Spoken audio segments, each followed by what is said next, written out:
Here's something that is going to set my comment section on fire. 48% of you thinks the other 62% of you are using your table saws wrong, and not just a little wrong. No, some of you think the rest of us are so wrong that it's amazing we still have our nose pickers attached to our chubby American hands. Let me explain. This is me a dozen or so years ago in one of the first videos I made for YouTube. Man, I was just a kid, all bright-eyed and full of baloney. I mean, look at the reckless use of the table saw. No, I'm not talking about the gloves, though I did break myself of that terrible habit years ago. I'm talking about the fence. This is the typical American table saw fence. Now, since 62% of my audience is located here in the US, it's safe to say that this is the type of table saw fence that the majority of you are familiar with. I've had many different versions on several different table saws over the years, and they all have one thing in common. The rest of the world thinks they're stupid. Maybe not the whole rest of the world. It certainly doesn't seem to work people up as much as the markings on our American rulers do, but many of my international viewers have asked why we Americans cling to our fractions, our dado sets, our nacho cheese, and our long table saw fences. Here's what many people outside the US consider to be a proper table saw fence. Note how the end stops just past the center of the saw blade. Some people prefer an even shorter fence, one that stops just past the front teeth of the saw blade. Why? Why do so many people think a shorter fence is a safer fence? Well, it comes down to preventing kickback. Kickback most often occurs when wood gets pinched between the fence and the rear of the blade. At that point, the saw teeth are moving up and toward you. If wood pinches there, a workpiece can be lifted and propelled back towards you from the saw. If your hand is near the blade when that happens, it can be pulled forward and on top of the blade, and that's a major cause of table saw injuries. A short fence seeks to reduce that danger by simply eliminating the fence past that crucial pinch point. For example, if you've ever ripped construction lumber, you've likely seen your thin off-cut strip of wood warp or bow as it's cut away from the rest of the board. This is because of the way a tree grows, or the way lumber has been dried. This can create stress inside the wood. And when you cut it, that stress may be released, and the wood can move in unexpected ways. If the portion between the blade and the fence were to unexpectedly bow toward the long fence, that could result in a greater chance of kickback, while a shorter fence would give the room somewhere to go, so it's less likely to bind. It makes sense in theory. So why aren't all table saw fences short? Because there's a downside to the stubby fence. When you're ripping longer material, you transfer the weight of the board to the outfeed side of the saw. As more of that board protrudes past the blade, that weight increase can make it more difficult to keep the wood going perfectly straight. And the end of that short fence can become a pivot point that the board can begin to turn to the right against.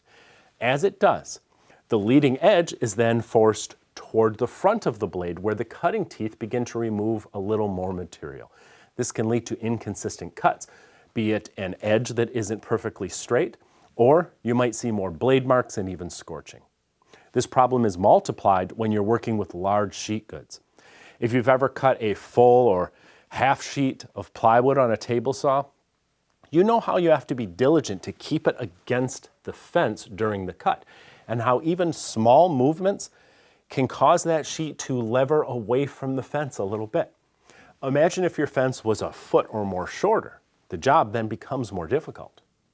Now, some will argue that the splitter or riving knife behind the blade will guide the workpiece straight as you make the cut independent of the fence. That may be true to some extent, but these devices do flex a little bit, especially when a lot of leverage is applied from a large workpiece like plywood. While I'm sure my international viewers will protest in the comment section, I am a firm believer that the longer your rip fence is, the more guidance you'll have during your cut, and the more likely you'll be to get the best results, especially when you're ripping large workpieces. But that doesn't mean there is no value to a short fence. They seem to work relatively well when you're cutting shorter boards and smaller workpieces. And I have actually become a fan of a short fence when I'm cutting construction lumber, which is prone to all sorts of internal stress, like I spoke about. Having the ability to give the wood a little relief on the fence side, in that case, makes a lot of sense. Really, I like a long fence for some cuts and a short fence for a few other cuts. Fortunately, the fence on this saw features an aluminum extrusion that can be withdrawn back so the end is in the short fence position. I love this feature and I use it whenever I need that extra kickback protection in those cases like with construction lumber. But few table saws have this type of fence. So here's an alternative. This is the bow extender fence that I featured in a segment of Cool Tools some time back. It does all sorts of things, but it's also very effective as a solution for table saw fences without adjustable extrusions. Of course, you could also make your own fence attachment, and it might be as simple as just a piece of wood clamped to your existing fence, or it might be more complex, like one that slips over the top. These will do the trick, but they do lack the other features that something like that extender fence provides. I'll replay that original Cool Tool segment at the end of this video so you can see what I'm talking about. The bottom line is, if you've grown up with a long fence, like I have, you're simply going to prefer it. If you've used a short fence all your life, you're most likely going to prefer that. But if we all keep an open mind about it, I think we'll agree that each have their merits, and having access to both options in your shop may be the best solution of all. Now check this out. This changed my table saw. I'm not kidding. It made my small job site saw so much safer and easier to use. My rip cuts became crisper and straighter. It became easier to cut lumber of all sorts, including sheet goods.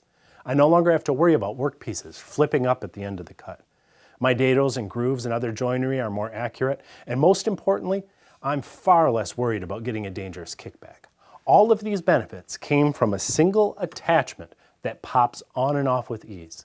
It's called the Bow Extender Fence System, and it's made by a pair of entrepreneurs named Keith Bow and Bill Fadali. This fence system takes compact table saws and even bandsaws to levels I have never seen before. It's based around a thick, durable, precisely straight aluminum extrusion. Now I have a significantly longer reference surface to guide my cut. This makes longer rips much easier to manage, and it really helps guide my sheet goods, which are notoriously difficult to cut on a short fence.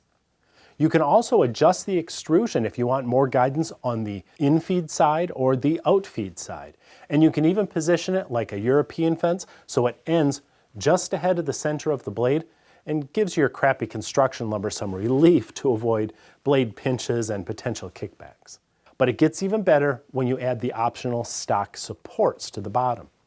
Now, large and long workpieces are much easier to manage without the need for a large outfeed table or roller stands. It's the perfect portable solution, fully adjustable for whatever your needs are, wherever your needs may take you. This may be the single biggest upgrade I have ever made to a small saw. It ends most of my frustrations, and it makes me feel like I'm back in the shop with my larger cabinet saw. My cuts are easier, they're more accurate, and they're safer. I don't think I'm ever going to use my contractor saw without this again. I really think the Bow Extender Fence System is worth checking into for your table saw or bandsaw. Use the link below this video and check out the Bow Extender Fence System for yourselves.